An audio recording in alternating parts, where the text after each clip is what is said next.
नमस्कार दोस्तों। आज हम कक्षा 6 की जो पुस्तक है राजस्थान जीके की, इसमें टॉपिक नंबर 5 देखेंगे। इससे पहले हम 4 टॉपिक देख चुके हैं। दोस्तों ये किताबें कहने में तो कक्षा 6 की हैं, लेकिन इनका इतना सार है, इतनी सारगर्भित चीज़ें हैं कि ये कांस्टेबल से लेकर आरएस तक के परीक्षा के लिए पर्याप्त हैं और इनसे बाहर कभी भी सवाल नहीं पूछे गए।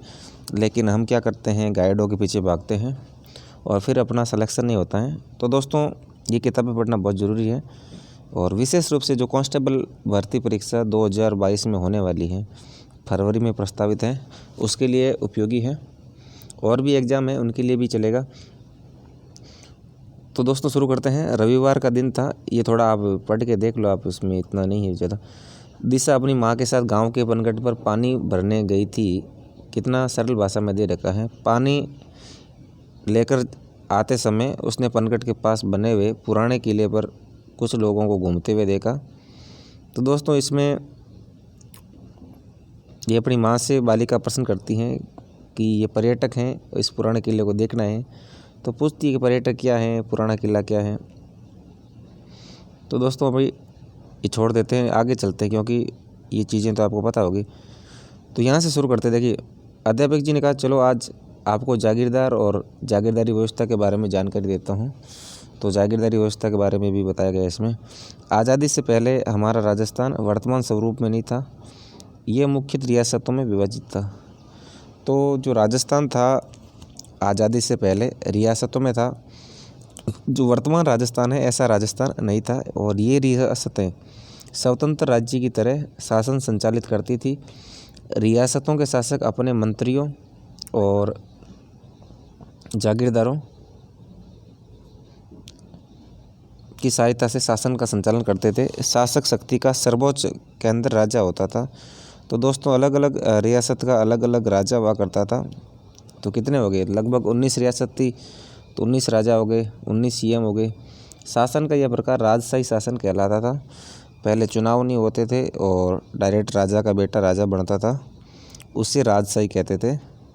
राजशाही शासन का स्वरूप देखते हैं। राजस्थान की विभिन्न रियासतों राज्यों में सिसोदिया, राठौड़, कछवा, चौहान आदि वंश शासक राज्य करते थे और ये अलग अलग राज्य थे किंतु शासन व्यवस्था लगभग समान ही थी। विभिन्न रियासतों में शासन संचालन के लिए केंद्रीय व्यवस्था के पदाधिकारी राजा, मंत्री, बख्शी, खजांची, परगना अधिकारी थे। तो दोस्तों ये जो सवाल हैं, मंत्री किसे कहते हैं, बख्शी, खजांची, ये कई बार परीक्षाओं में पूछे गए हैं। पहले देखते हैं राजा। राज्य की संपूर्ण शक्ति का सर्वोच्च केंद्र होता था और सामान्यतः राजा अपने सलाहकारों और मंत्री परिषद के सदस्यों के सहयोग से शासन संचालित करते थे। फिर बात करते हैं मंत्री की। राजा अपने शासन कार्य में सहायता हेतु मंत्रियों की नियुक्ति करते थे। प्रमुख मंत्री को दीवान कहते थे। तो पूछ सकते हैं कि जो प्रमुख मंत्री हुआ करता था, यानी राजा के बाद मेन मंत्री होता, वो दीवान कहलाता था। ये पूछा जा सकता है किसी भी परीक्षा में। राजा समय समय इनसे मंत्रणा करके राज कार्य की जटिल समस्याओं को सुलझाते थे। फिर दोस्तों बख्शी के बारे में कई बार पूछा गया है और आप गलत कर देते हैं। सेना को वेतन देने और सेना संबंधी अन्य कार्यों की जिम्मेदारी बख्शी की हुआ करती थी। फिर बात करें खजांची की। तो खजांची क्या था दोस्तों? खजांची आमदनी और खर्च के हिसाब को संतुलित रखना और बचत को सुरक्षित कर राजकोष में वृद्धि कर खजांची का कार्य था। तो दोस्तों ये जो कैशियर होता था, खजांची का कार्य था कैशियर वर्तमान में जो होता है। परगना अधिकारी राज्य परगनों में विभाजित था और परगने में शांति व्यवस्था बनाए रखने की जिम्मेदारी परगना अधिकारी की होती थी। तो परगने हुआ करते थे पहले इस टाइप के। और ग्राम राज्य की सबसे छोटी इकाई थी। आपसे पूछा जा सकता है सबसे छोटी इकाई। ग्राम का प्रशासन ग्राम पंचायतें करती थी। अब देखो जागीरदारी व्यवस्था के बारे में और आपको बताता चलता हूँ।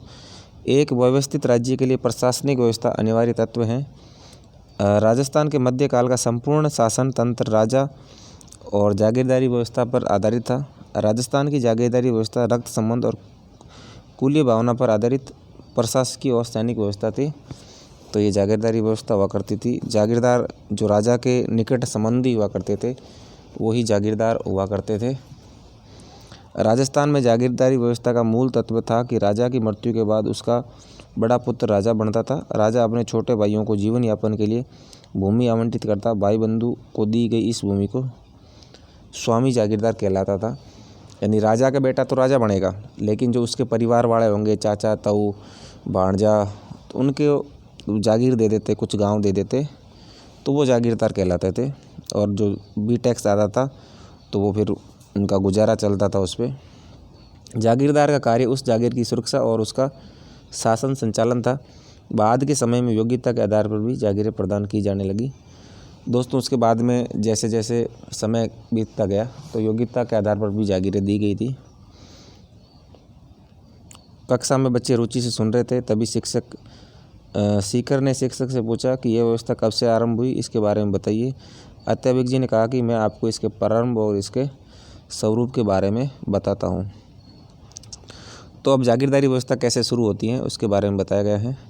जागीरदारी व्यवस्था का प्रारंभ कब हुआ, इस संबंध में अब तक कोई निश्चित मत नहीं बन पाया है, लेकिन राजस्थान में इसका विकसित और स्पष्ट स्वरूप राजपूतों के शासनकाल से प्रारंभ हो गया था। यानी जब राजपूतों का शासन हुआ था तब से ही ये जागीरदारी व्यवस्था आ गई थी। राजस्थान भूभाग पर राजपूतों की विभिन्न शाखाओं ने अपने राज्य स्थापित किए, जो उनकी रियासतें कहलाई। रियासतों की सुरक्षा और शासन व्यवस्था के संचालन हेतु शासकों ने जागीर व्यवस्था प्रारंभ की। जागीरदारी व्यवस्था का स्वरूप देखते हैं। राजस्थान में यह रक्त संबंध पर आधारित सहगोत्रीय कुलीन व्यवस्था थी। तो मैंने आपको बता दिया ये रक्त संबंधी जो चाचा ताऊ होते थे उनको जागीरदार बनाते थे। राजा महत्वपूर्ण प्रशासनिक पदों पर जागीरदारों की नियुक्ति करता था। राजा और जागीरदार के मध्य स्वामी और सेवक के नहीं होते थे, बल्कि भाईचारे और सौहार्द पर आधारित होते थे, क्योंकि ये लोग इन्हीं के परिवार के सदस्य हुआ करते थे। मध्यकालीन जागीरदारी व्यवस्था के स्वरूप में परिवर्तन कैसे आया वो देखते हैं। मुगल काल में मुगलों से संधि के कारण शासकों की जागीरदारों पर निर्भरता कम हो गई। शासक मुगल मनसबदार बन गए और उन्हें मुगलों का संरक्षण प्राप्त हो गया। तो दोस्तों जब मुगल काल हुआ तो उसमें क्या हुआ था, पहले राजा स्वतंत्र हुआ करता था। जब राजा ही मुगलों के अधीन हो गया तो राजा एक तरह से जागीरदार हो गया, तो फिर जागीरदारों की वैल्यू कम हो गई और इससे शासक जागीरदारों के साथ स्वामी जैसा व्यवहार करने लगे। और प्रारंभ में जागीरदार युद्ध और शांति के समय राजाओं को अपनी सेवाएं देते थे, लेकिन मध्यकाल में सेवाओं के साथ कर व्यवस्था निर्धारित कर दी गई। तो फिर बाद में टैक्स लगाना शुरू कर दिया, जिसका उल्लेख जागीर पट्टे में किया जाता था। मुगल शासन प्रणाली की कुछ व्यवस्थाओं का प्रभाव राजस्थान पर भी पड़ा। रियासतों ने अपने प्रशासन को परगनों और ग्रामों में विभाजित किया। अध्यापक ने साथ साथ ही अंग्रेजों के समय की शासन व्यवस्था को भी समझाया। तो दोस्तों ये चेंजेज आया था। फिर अंग्रेजों के टाइम में क्या हुआ करता था, अंग्रेजी राज्य की स्थापना के साथ ही भारत प्रशासनिक दृष्टि से दो भागों में विभाजित हो गया, एक ब्रिटिश भारत, एक दूसरा रियासती भारत। ब्रिटिश भारत से मतलब है जो राज्य थे लगभग 11 प्रांत थे जिन पे डायरेक्ट अंग्रेज़ों का शासन था, और जो रियासतें थी करीबन 565 रियासत थी, उन्हें कहते हैं रियासती भारत। ये भी आपको ध्यान रखना है। करीबन जो 55% हिस्सा था वो ब्रिटिश भारत का था। आपको ध्यान रखना कितना हिस्सा था, 55% हिस्सा था ब्रिटिश भारत का था, और जो 45% हिस्सा था वो था रियासती भारत का। तो हम आगे देखते हैं। ब्रिटिश कालीन भारत केंद्र शासित प्रदेशों और 11 प्रांतों से बना हुआ था और सभी प्रांतों के अलग अलग गवर्नर थे। तो दोस्तों आपको ध्यान रखना है कि 11 प्रांत थे और 11 ही प्रांतों के अलग अलग गवर्नर थे। जो आज का मुख्यमंत्री होता है उसी टाइप का काम हुआ करता था गवर्नर का, जो भारत के गवर्नर जनरल के प्रति उत्तरदायी थे, जैसे आज का पीएम। 1857 का क्रांति के बाद ईस्ट इंडिया कंपनी का शासन समाप्त हो गया था।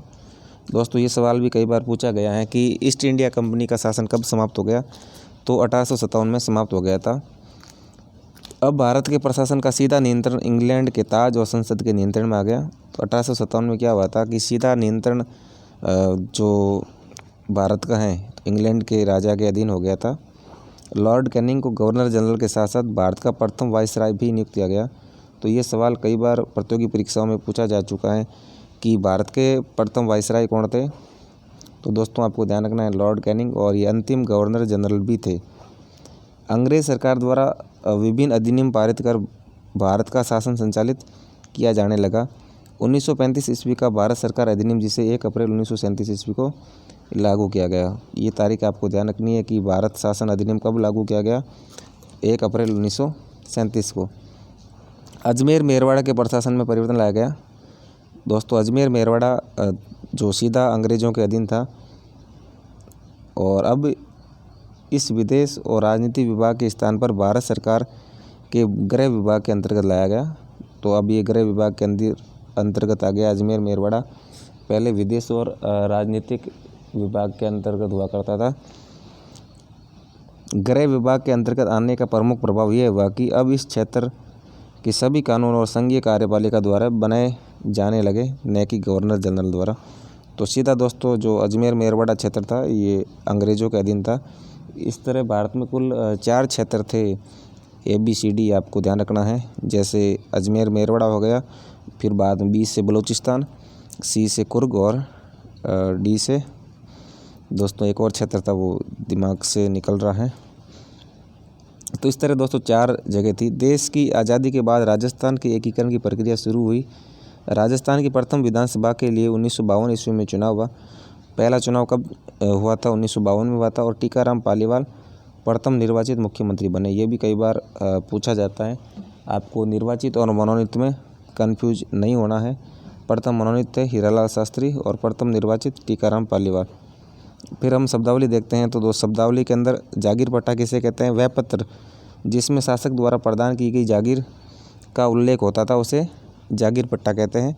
मनसबदारी मुगल काल में प्रचलित एक प्रशासनिक प्रणाली, निर्वाचित यानी चुना हुआ। उसके बाद में हम इसके प्रश्न उत्तर करते हैं। सेना को वेतन देने और सेना संबंधी अन्य कार्यों की जिम्मेदारी किसकी हुआ करती थी। तो दोस्तों जो सेना संबंधी कार्य थे बख्शी के थे। राजस्थान के प्रथम निर्वाचित मुख्यमंत्री कौन थे। प्रथम निर्वाचित मुख्यमंत्री आपको अभी बताएं टीकाराम जी पालीवाल थे।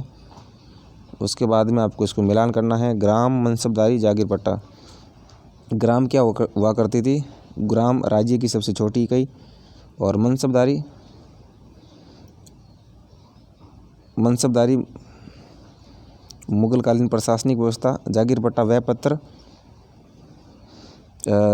जिसमें शासक द्वारा प्रदान की गई जागीर का उल्लेख होता था, वो जागीर पट्टा है। मनसबदारी एक व्यवस्था हुआ करती थी जिसमें जो मनसबदार नियुक्त किया जाते थे।